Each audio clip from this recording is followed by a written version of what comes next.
Greetings. This report seeks to highlight the growing use that is cloud computing and its promise for the future.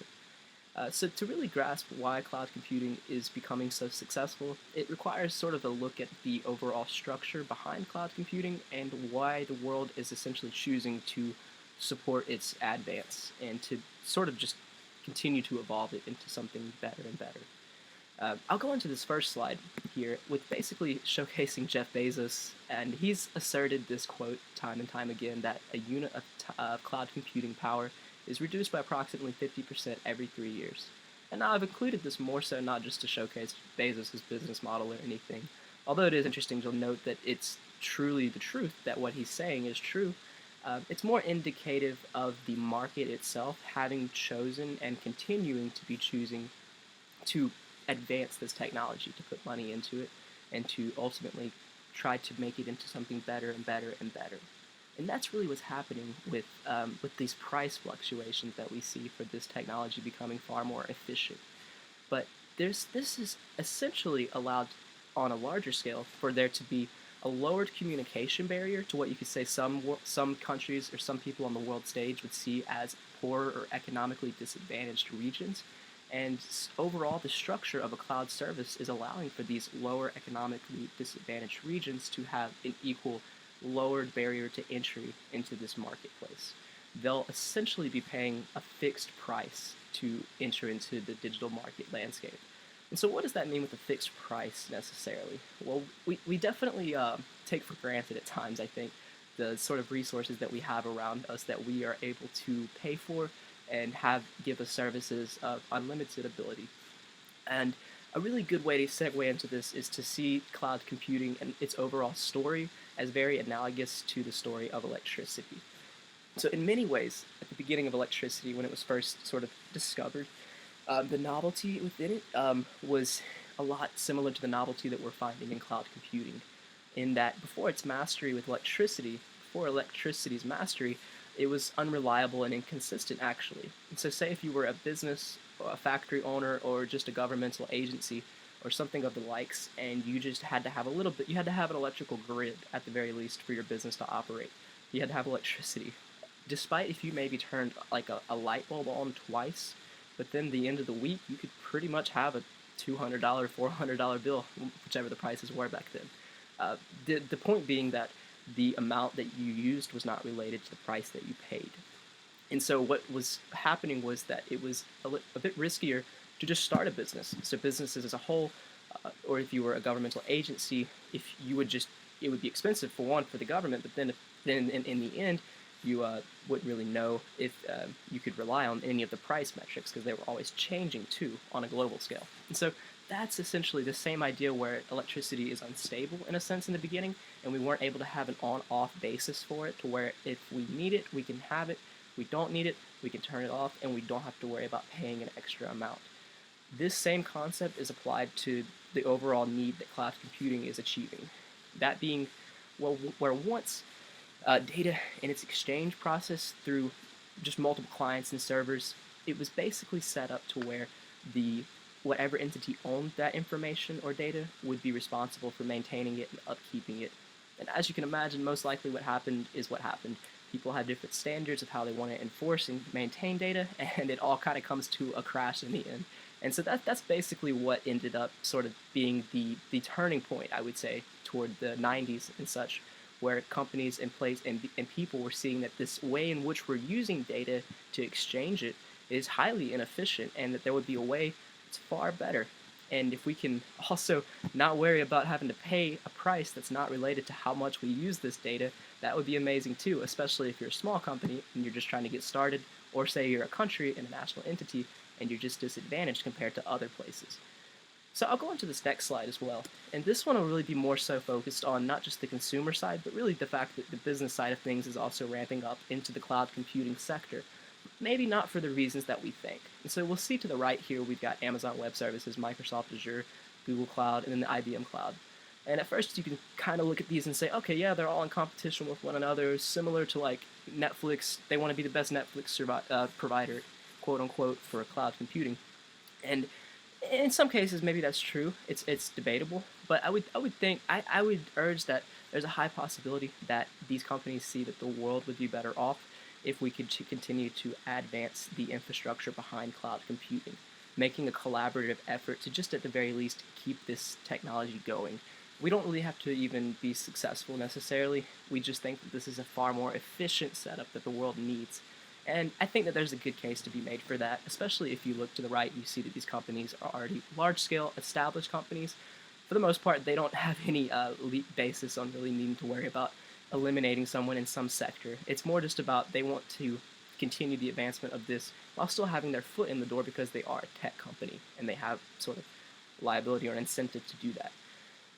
And so I'll get into this next portion to where there was a quote by the Kent Law Institute getting onto the fixed price sort of side of things, where even countries that were previously disadvantaged, they'll only have to pay the fixed price. And his quote essentially goes that the price to entry is essentially just a $2,000 computer.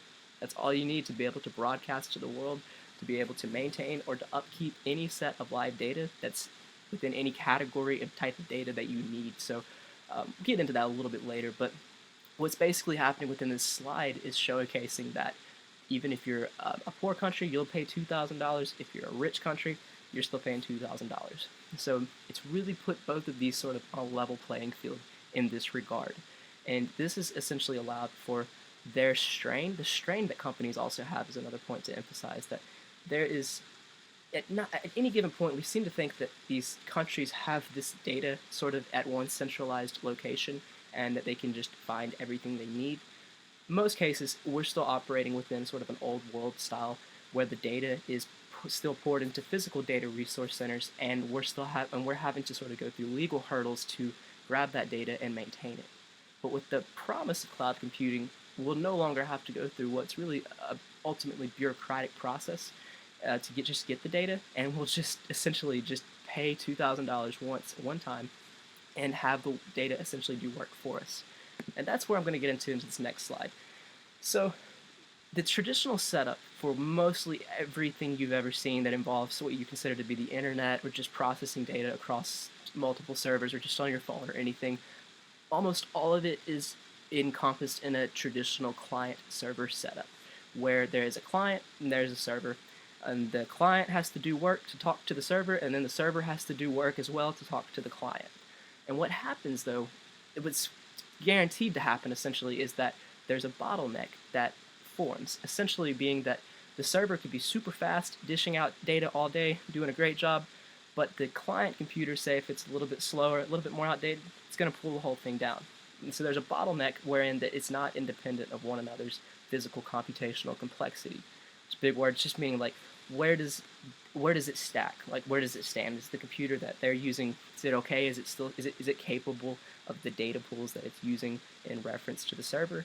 And we're seeing that in a lot of cases it's not, and that the servers are having to wait on these bottleneck situations, and then the client side's computers, technology, or their equipment eventually goes out, and then they have to pay for new equipment, all for a system that's inherently not really even giving them the most efficient use of data to begin with, which we'll get into a little bit later. But it's worth noting that, say you had a data set that you wanted to pull from, and it was a physically, computationally demanding data set. Say it was for a country or something, and they wanted to see a traffic light and figure out why something was happening. It's a huge data set. It's extremely expensive for a country to even want to try to do that to begin with, and then not knowing if that one-time investment is going to pay off is kind of disheartening for them. But what they can do now, is we'll see in the future, or in this future slide, is that the service within which cloud computing offers will do that work for them on the server's end only. And so only the server will have to do all of the physically computationally exhaustive things. So what this would mean is that if they're having to do, like that last example, a bunch of difficult data, the only thing that the client server needs is just the service provider of the cloud to do that process for them, and then the information is simply output to the client computer. And so now with this example right here, it can look a little intimidating with this this cake analogy for cloud computing, but don't be intimidated by it. It's essentially just the bottom of the cake is the server, and then the candle portion is the client. The client doesn't have to do anything really. The client just sees the output, which is the candles. The bottom portion of the cake is the server doing all of the computationally exhaustive things, the physical calculations and everything, and this client, all it has to do is just receive the output as is shown in the bottom right there with the candles, and the client's essentially just all it receives is a finished product basically. They don't really know anything for the process in between, wherein there was a bunch of computationally exhaustive tasks that had to be executed. So that's really what this analogy is. But it's still worth noting that this whole idea behind cloud computing is not an app, it's not a service, similar to any way that you would see 3G. Oh, no, it's not an app, but it's a service similar to the way that you would see a 3G cell phone tower or you would see a phone company. It's the same exact concept. It's not an application by any means. You would say if I wanted to have some type of game streaming platform and say I have a really old computer, well, I would not be able to just download an application called that's cloud computing and be able to play it. No, I'd have to pay for the service of them computing it for me on a cloud, and then would have the output of the video game on my screen on my really old computer. That's basically what it's going to look like for everyone, for the most part. But what's also happened with this is a really interesting point that's probably not emphasized enough within this data set, is that when we're able to take away the worrying and the stress of the client side and the bottlenecks, we're able to actually focus more on the data itself.